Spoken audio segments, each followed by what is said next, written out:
కూడా ఇలా అవినీతి గురి చేస్తే మేము కూడా లంచాలు ఇవ్వాలంటే మేము సాధించుకున్న పోరాట ఫలితం ఏంటని చెప్పి నిజంగా చాలా బాధపడ్డారు.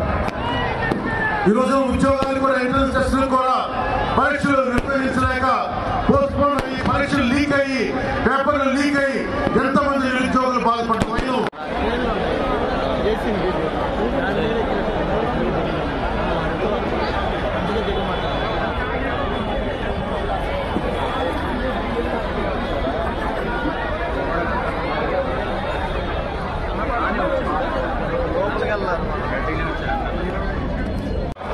నేను ప్రేమించే తెలంగాణ, నాకు స్ఫూర్తినిచ్చే తెలంగాణ, నాకు వెన్ను తన్నుగా నిలబడే తెలంగాణ కోరుకున్న రోజున నేను తెలంగాణలో తిరుగుతానని అనుకున్నాను. ఆ రోజు ఏ రోజు కూడా ప్రజలు ఆహ్వానించినప్పుడే తిరగాలని అనుకున్నాను.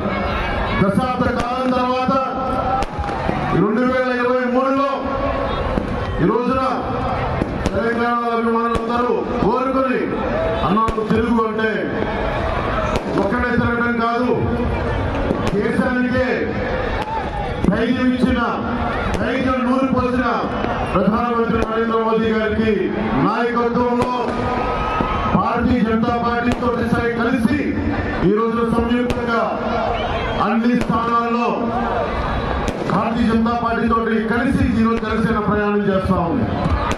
ఏ మూలకెళ్ళినా తెలంగాణ, ఏ నియోజకవర్గానికి వెళ్ళినా, ఏ జిల్లాకి వెళ్ళినా, ఎక్కడికి పోయినా జనసేన అభిమానులు, జనసేన ఆలోచన విధానానికి ఆకట్టుకునే అఖండమైన ప్రజలు అందరూ మద్దతుగా ఈ రోజున భారతీయ జనతా పార్టీతో కలిసి నడుస్తూ ఉన్నారు. తెలంగాణ యువత ఏ సమస్య వచ్చినా నువ్వు మాట్లాడంటే నేను సంయమనం పాటించాను. ఎందుకంటే తెలంగాణ